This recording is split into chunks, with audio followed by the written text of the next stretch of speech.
as I start filming this, I realized that I haven't done a video in a while.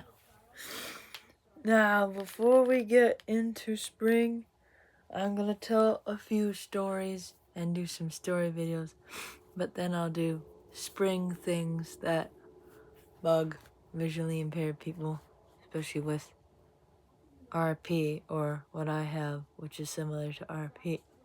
But in this story video, I am going to be at the range of 1st through 5th grade.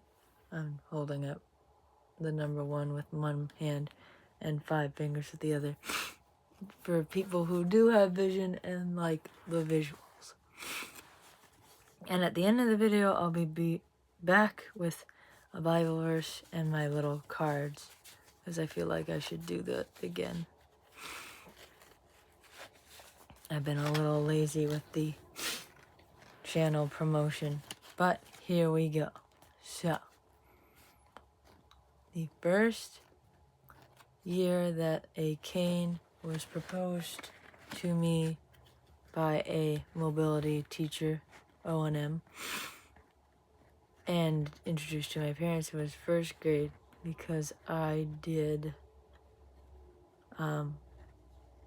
PT&OT, physical therapy, occupational therapy, in elementary school. They kind of had you do it preschool. Then I didn't do it really in kindergarten. I did it in 1st grade. So, reasons I was suggested by an O&M to get a cane. My lower peripheral causes so I don't see the distance directly below you and diagonally below a normal person's visual field to see. That's one reason. So, short distance because of lower peripheral. Side distance if there's any poles, fire hydrants, rocks, tree stumps. So side peripheral and side diagonal downward peripheral. A cane usually is a tool that a visual impaired person uses things down and or up in front of them, maybe up to chest height, because sometimes you use the cane in front of you to protect it. It's a pole that hits the object first. But anyway, peripheral was one, diagonal to the side lower peripheral, and lower peripheral right below and diagonally in front. Another problem is in far distance, when you look ahead to see what's coming, depth perception was a problem. So sometimes with visual impairment like mine, and I'm not sure if all people with RP experiences, more than likely they do. I think more than likely everyone with visual impairment has some depth perceptional issues. The difference between a curb on a sidewalk that's a ramp for like a wheelchair or carts or like a forklift kind of vehicle, and the difference between a curb, maybe an inch and a half off the ground that you have to step down from. Some reason the depth perception, if you look ahead while you're walking, given you can see, you can't tell the difference on whether it's flat at the same level as the road or pavement, or it's an inch and a half up. Sometimes I can't. Like if I see the rectangular slab that's right after the big flat tile of a sidewalk, I'm like, oh, that's a curb. I'm probably stepping down. Or it's yellow and you step down. Usually the part of a sidewalk that's ramped or as flat as the road has those yellow rectangles with the bumps on them. Now the cane can find those too if you can't see them. Usually I can see it. It's a bigger rectangle. And I'm like, oh, that's a ramp. But when I was in 1st grade, my O&M and other teachers noticed that I had lower peripheral issues where I tripped. I couldn't tell the depth perception of steps up, steps down. On stairs, if they didn't have the yellow markers in tape or paint on the very edge of the stairs, I'd either step too soon and do that whole phantom stare where it's like, your leg hurts because you thought that you were stepping on a stair. Or I go to step too early or too late when walking downstairs. And that can be scary. You go to step and you kind of have to feel with your foot when to step down. Kind of weird. Or you think that it's not yet and you're like, my foot just went like 3 inches down. What? 3, 2.5. Yeah. Or if I went on field trips, like to farms, to places in the woods, stone stairs aren't necessarily completely flat, solid, 100% rectangular prisms, so they're not smooth. So I didn't have as much foot coordination, body balance on those because of my visual impairment. Depth perception makes it kind of awkward.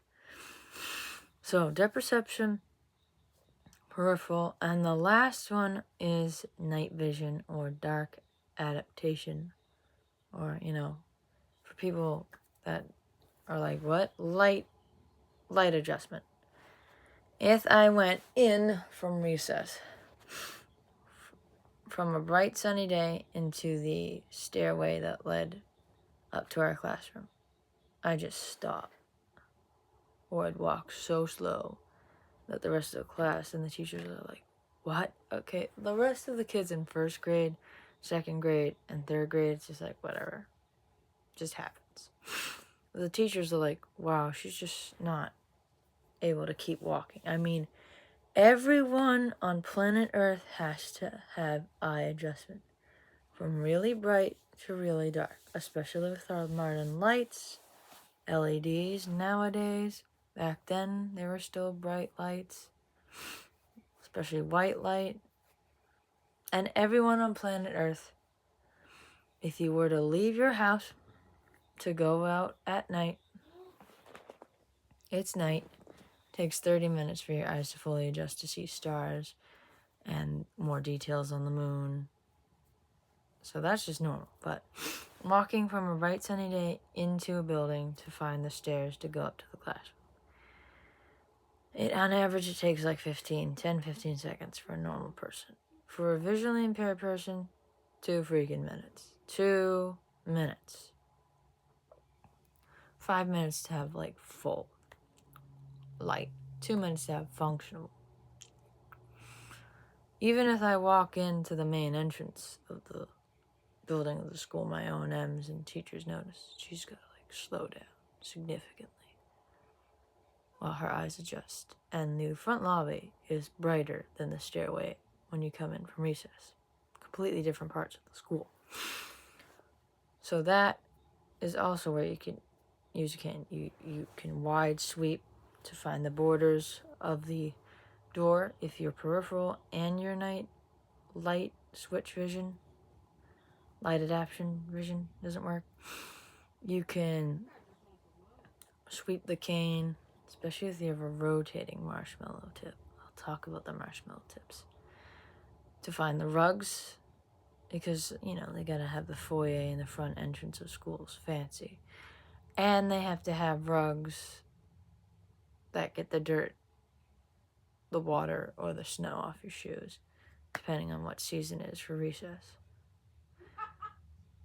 So you don't trip on them. Like, I would trip on them if I didn't see them. Kids would just, lift their feet up or just, walk with a certain curve in their feet with their toes in their shoes to balance. But if you don't see a rug coming, or you don't if you're not old enough 1st through 3rd grade, especially for me, to establish a muscle memory of specific details because of the visual impairment, making it hard to even notice the details. Yeah. And you need that cane sweeping in front of you, diagonally down, your body width, so when it hits that first stair, you know, okay, it's stair time. And you can angle the cane to bump into the banisters. You can use your right hand to grab it. All these tricks. And they gave me the cane. They taught me the lessons. And it benefited a lot. They obviously taught me the difference between tap, sweep, and just rolling the cane sweep.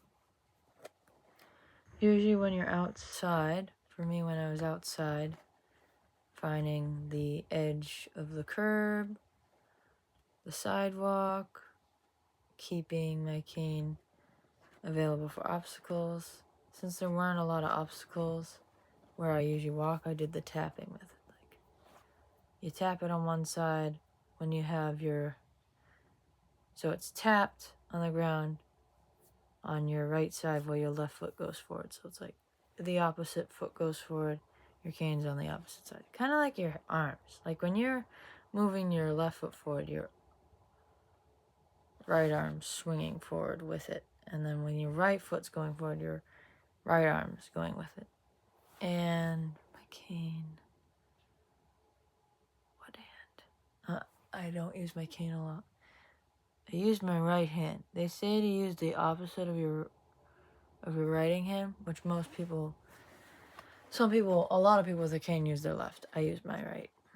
It's better on my right. So then they taught me the sweeping motion because they thought that would benefit me feeling more tactile in the school, and it worked with the fact that my body width and my specific peripheral issues, and it also worked better because my stride, the length of my distance between one foot and the other when I walk, and the fact that I walked relatively fast in confident situations, they figured since I walk so fast, it would be easier to sweep the cane back and forth on the ground instead of tapping it. Because tapping it requires lifting it up and down.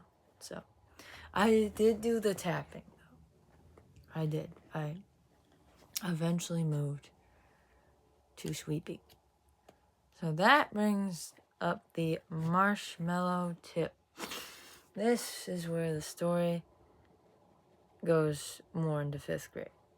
It goes from a wider range between 1st and 5th grade. So I feel like the way I remember it is 1st, 2nd grade, I had the longer cylinder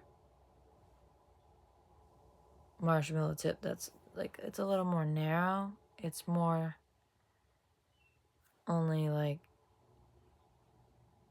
1/8 of an inch wider than the pole of the cane, so it's not that thick. It's longer and narrower. So that I had for 1st and 2nd grade because I was starting with tapping opposite of the foot going forward. It was easier to start with the more basic tap, one side tap, the other, when I was younger, around 8, 9.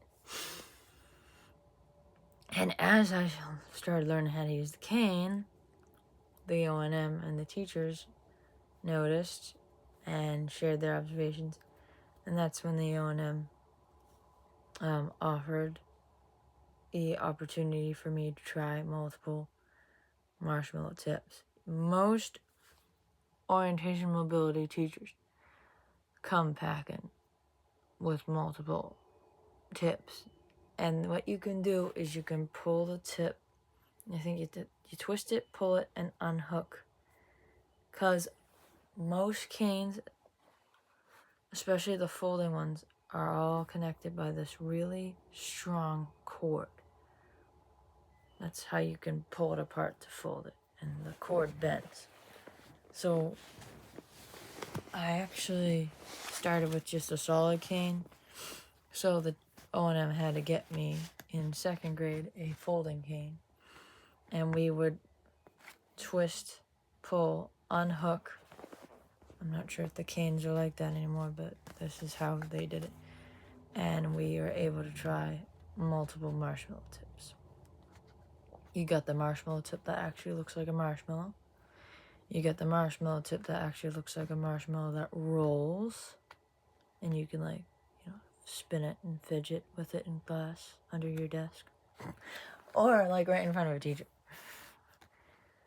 Kind of like a fidget. You got ones like the long and narrow that roll too. You got, if you picture in your head or through your hands the different size marshmallows. Just throw mini marshmallows away. Regular size marshmallow. And maybe half the mega marshmallows the size of a fist. Like half a fist. I tried those. So they were either solid where you tap and they'll just hit objects sooner, or most of them rolled.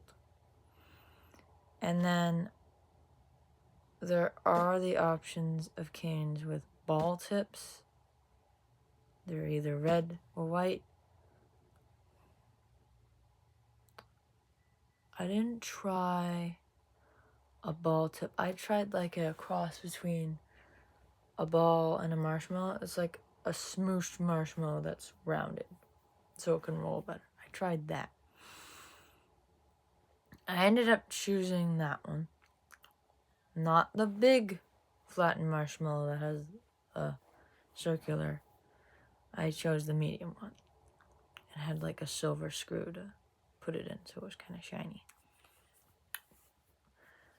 And then there's the one that kind of looks like if a marshmallow had a point to it.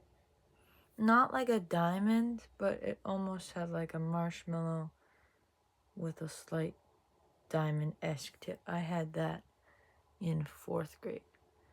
Now, if you're thinking that's a lot of like tips, that's a lot of trying out different things.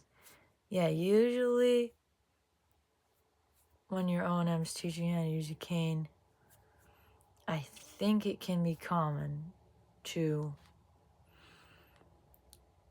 be in like an identity trial / marshmallow tip phase where you're like go from one to the other to the other to the other throughout elementary school. In elementary school, I ended up with the marshmallow just with a little diamond tip. I know, it just rolled better. And the shape of it worked with all the ground, potential obstacles, cracks, nooks, and crannies in my school. It also helped when I went on O&M lessons to detect tree roots. You know when tree roots grow through the gravel and they put bumps on the sidewalk? It can be kind of annoying. There were a lot of them in the neighborhoods near my school, near my elementary school. Eventually, in middle school, I think towards the end of 5th grade, I was starting to transition into the medium marshmallow, not the half of the fist-sized marshmallow. Medium marshmallow, round tip, slightly rounded on the bottom, not diamond tip anymore. So it didn't have a point to it, it was just rounded. Not completely round like a ball, just like, there are weird shapes of marshmallows when you grab a bag of marshmallows. Some of them are dented, some of them are bumped, some of them are completely cylinder. This would be like the marshmallow in a puff bubble, but solid. I don't know. More likely, people with canes know what I'm talking about. People with don't have canes, or people with canes that didn't try every tip. Yeah. So I stuck with that one. I like the rolling sound. And I like the fact that it rolled. I got to the point by 3rd, 4th, 5th grade, the tapping technique was so annoying. Because I lift it, tap it, and I was more confident in my walking, so I started like walking faster. Because I have a long stride and a faster pace. I get it from my dad. With the vision impairment, that can be hard with the tapping, lifting up, putting it down. So I ended up doing the rolling. So that's why I like that tip. Plus the t, t, t, t versus. I like the rolling sound better. The tapping was annoying. I could tell it annoyed other people. And I think the highlight of a cane in 1st and 5th grade, especially towards the end of elementary school, speaking of the rolling, this is kind of a highlight to make a cane experience, bring out the joy. Because the reality of having a cane because your eyeballs can be kind of tough and or embarrassing and or upsetting sometimes.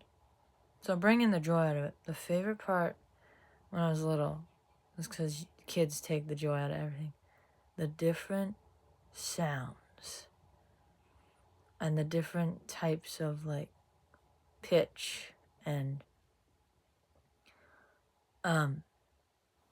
just the different sound types when I rolled the cane on different floor material and the acoustic of the room. Rolling my cane on the smooth, shiny gym floor as I walk into gym class before I put it aside to do gym class. Coolest sound ever, especially when the gym is quiet and it's just making that hum sound because you have to make sure there's oxygen so the wood floor doesn't take over the smell and so you can breathe. The sound of my cane rolling on that smooth gym floor is like, it was so cool. I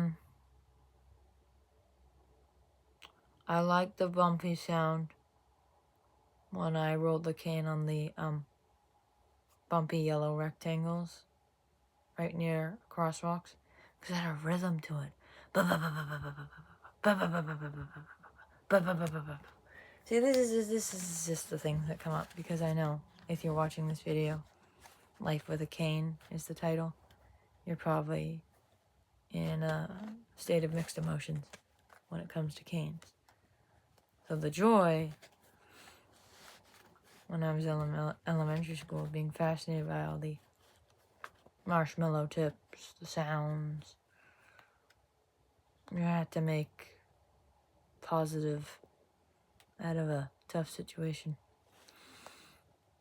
as much as possible. So that was basically the story. Life with a cane. Other than that, there's not much more to it. My next story will probably be on middle school and visual impairment experiences there. But for some more positivity and to end on a more eternal, faith-based note, I have scripture, Proverbs 14:30, slightly cursive. I can read this. I've taught myself how to read tough fonts. Some people can't. A heart at peace gives life to the body, but envy rots the bones. Oh. It could be a joyful heart's good medicine, but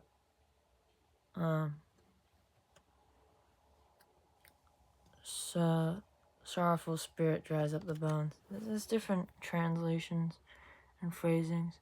That's it. You might not be able to read it because, again, visual impairment. So that is the encouragement for today. Peace and joy affects the body. Envy and discontentment, it goes deep enough to the bones. No, dude, it's really true. That's why I talked about some of the joys and some of the fascinating things about the cane. And how it's a helpful tool.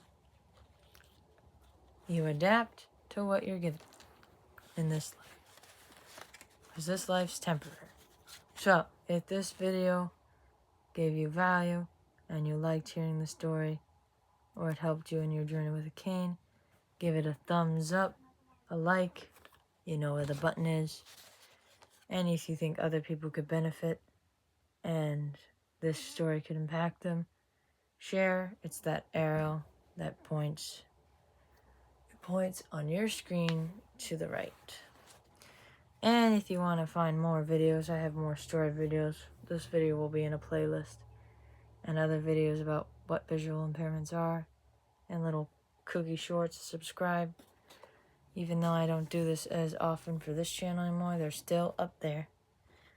And if you want to know when I'm uploading, given that I'm not uploading much anymore, ring the bell shape thing. You get the notifications, and you can control them so your app isn't bugging you constantly.